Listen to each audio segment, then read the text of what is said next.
Welcome to the Babies in Business Podcast.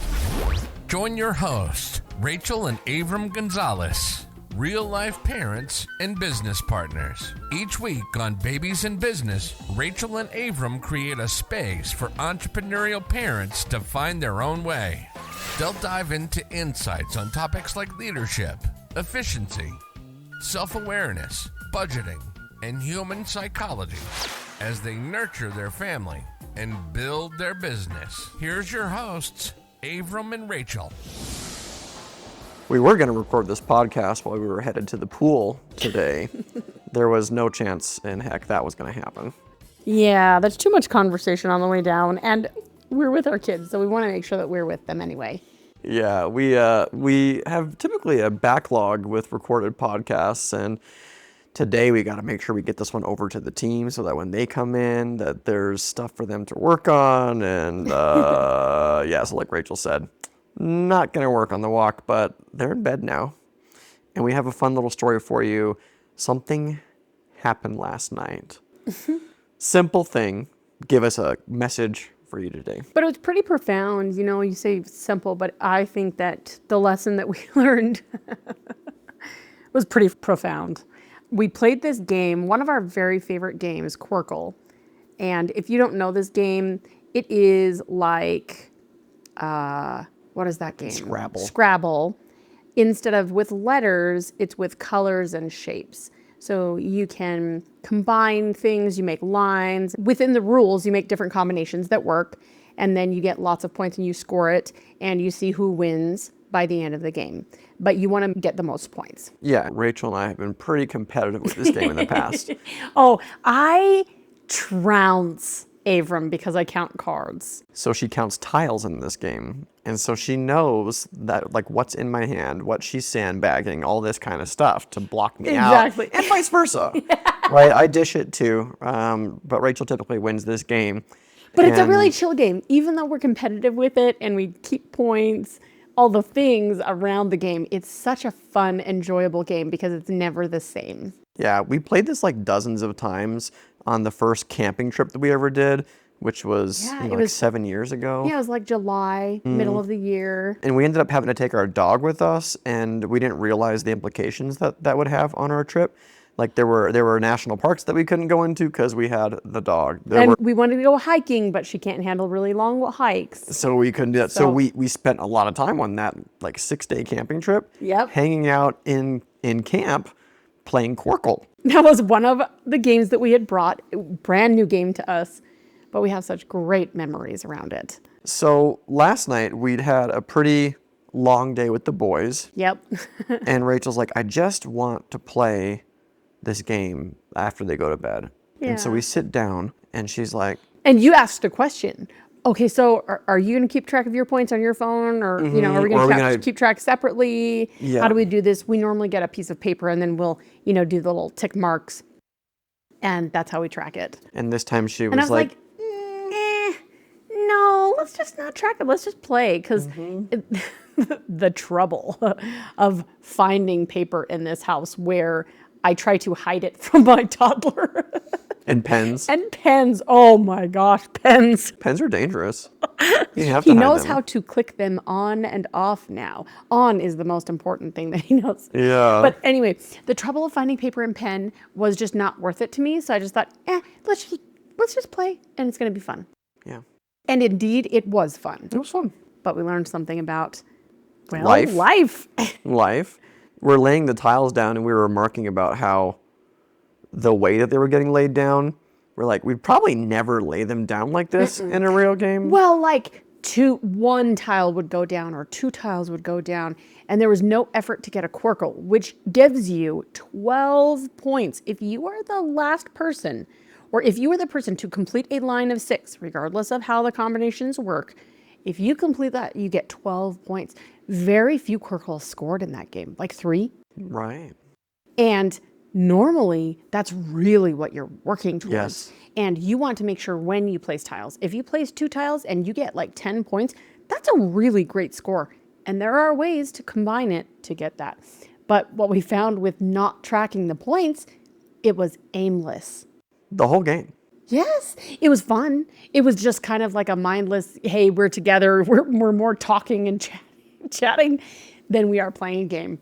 And we realized that not only did it completely change the game, but every move and the reason for even playing it had no meaning. It really did. I found myself thinking, I mean, I did get what I wanted. We're not scoring the points, but we're also, competition is great. And I have fooled myself in the past saying that I don't like competition. That's a lie. I do. And I think that I thrive in competition. But it looked a certain way to me. And I was made to feel like that wasn't a good thing when I was growing up. And I adopted that in my life. And I realized that, it doesn't actually apply to me. I do like competition. Yeah. And I like to know that I whooped you in that game. Hey, now, you're telling everybody about it, okay? And I don't know how I feel about it yet. We were just chatting, though, after. Like, it's interesting that when you don't have an objective and you don't have a goal in mind, that things don't have meaning. Yeah. And when things don't have meaning, you have no direction. Your choices also have no meaning or less meaning because they're not aimed in any particular direction. Right. And you think a lot about how, reflect on any, pick a person in your life that's stuck. Yeah. That person that's stuck is stuck because they don't have anything that they're actively working towards. Yeah. Or if they do, it's not congruent with who they are and where they want to go. So there is no meaning to it. Sure. Like I've picked goals before that were arbitrary or they were somebody else's goals. We've talked about this in our podcasts. Oh, yeah. And you pick them out and then you wonder why you're not taking action. Yeah. That goal doesn't do anything for you. Well, and we've talked about the other thing. It's like about goals is sometimes it's not your own goal. It's actually someone else's goal. Maybe you saw it on some kind of social media platform and you think, oh, that's a great goal that I should have. Right. And anything that comes after should is probably not yours because you feel like, someone else is putting it on you when you really investigate. But yeah, about the game and life, just the parallels from not keeping score Yes. on the game actually changed the actual game and how it was played. And here we are after the game, just talking about all the ways that it applies to life. Yes. So we got that out of it. We were also chatting about like fitness in the gym. Yeah. And so Yep. I remember last year when I trained for my half marathon, the moment that I signed up for the race and I picked that goal, there was so much meaning behind every single class that I went to train between there and the event. And then also you picked specific days that you were going to train on the flat ground, like not on a treadmill. Yep, outside of so the that you got studio. some experience like that. So there was a lot of stuff. Otherwise, Yeah, it's like you're just going to the gym day in, day out, and without a goal, it can feel monotonous. You could get bored. Sure, but it can also feel like a checklist, like, yay, I went to the gym, but you're not really, moving forward or changing what your body looks like if that's what you're there for.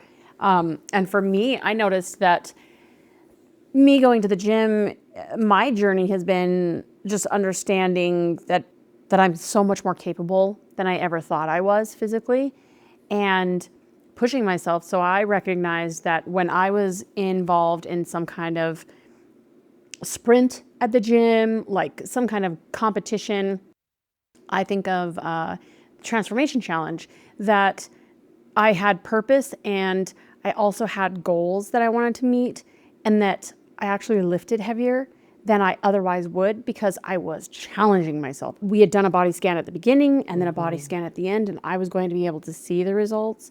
And it was really cool to show myself what I was capable of because of tracking. Yeah. We think back frequently on two pivotal points in our business where we realized that we needed to reach certain income goals to give us the ability to, do this or do that. It was something personal. Something personal that mattered. Yep. And it was like the moment that we wrote those things down, everything started to shift. We had been previously stuck for months or in some cases a year or more, and you choose that new goal, and then suddenly you show up different and you're making different decisions and choices because it's so clear Yeah. where you're headed. Otherwise, it's like day in, day out, just feels like the same grind. You wake up and you're like, do I really want to go to work? Do I really want to, Yeah. do the things today? We felt like that. I think every business owner can relate to feeling like that, going through seasons. And we're entering another season right now. We're going to be chatting about that here in the next podcast or two, an experience that we just recently went through. That's kind of, up-leveled our focus and direction. It's given us a new goal, new purpose. We feel more connected to it, and it's bringing more meaning to our life and what we're doing every day. Yeah. We were out with the boys yesterday before playing the game, and we were remarking about how this is what we like. This is the point. This is the goal. This is why we want to be done with work every day by 1, maybe 2 o'clock, and then we just get to come out and hang out with them at the park and play. Well, and then when I'm playing with my boys, I'm not thinking about the things that need to be done. And, my day ended sooner than I was able to get all of the things done that I wanted to do. That I know that I will be able to work and get the things done, and that I don't have to rush or be in a hurry, that I can really drop in and be present with my boys. When I am not at work, I can be present with my boys. Yeah. Goals bring meaning to everything. Direction brings meaning to your life. I think if you're stuck, it's time to choose another goal, something that means something to you. It could be as big or as small as you want. Sometimes the small ones are fun because you can knock them out, and you can get after it and be there in a couple weeks or a month. Yeah. And it's worthwhile. And it can be something as simple as, I want to change my financial stuff, and it can be as simple as looking at what you're spending your money on. Mm-hmm. Start keeping track of that. Get real with yourself. Where are you spending your money in places that you just don't even question? You can choose what that looks like, but that could be a good first step. Maybe that's what you're struggling with. Yeah, I think that a goal that most people have and aspire to is a happy and fulfilled life, but haven't given that any definition or real thought or put pen to paper on what that looks like. Yeah. And you don't have to figure it all out to start choosing a direction to move in. And then you start moving in that direction, you find out real quick, do I truly want this? Yeah. Do I want more of this? Yeah. How bad do I want this?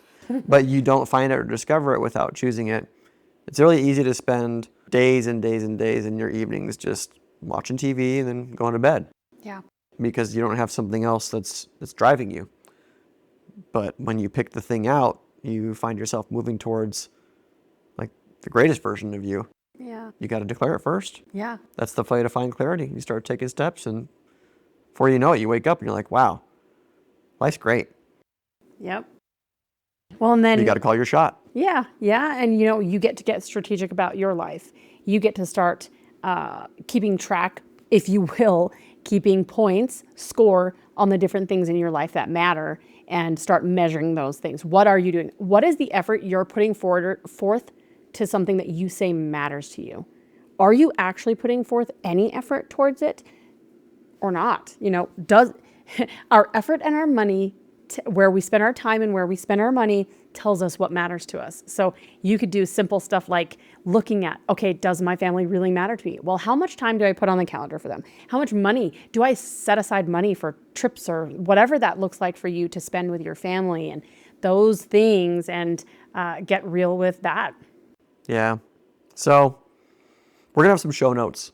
You go to babiesandbiz.com/ whatever this episode number is. You can type in the number. I think we're at like 87, 88. Yeah, I think I don't so. want to misquote right now. We just kind of decided we want to do this one today on the couch while the kids were sleeping.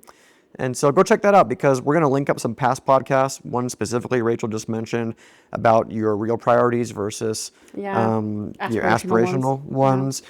We've got some podcasts we've done a little over a year ago about strategy and goal setting and tracking your progress. There's a 4-part series that was really powerful. It's one of our most listened to episodes. Some of them are like the most listened to of all time. And then anything else goal related, we'll stick them here in the show notes, because goals pop up in our conversation a lot. And let this one be the call to arms for you to get serious about some of them, or especially if you've felt stuck in any particular area of your life, Yeah. you have to declare something new, and that will bring purpose and bring meaning to your everyday. And we want that for you Absolutely. because you deserve it. Yeah, you do. You do. So with that being said, we just appreciate you for tuning in. If you have something you'd like to hear about in an upcoming podcast, you can email us hello@babiesandbiz.com. We read all those inquiries and questions. Maybe we'll feature your question soon if there's a topic you'd like for us to explore. So with that, we'll catch you on the next episode. Bye for now. Thanks for tuning in to this week's episode of the Babies in Business podcast. Who do you know that would benefit from hearing this episode? Share it with them and post about it on social media. You can find the show notes for this episode, free downloads, and connect with the rest of the community at babiesandbiz.com. We'll see you next time.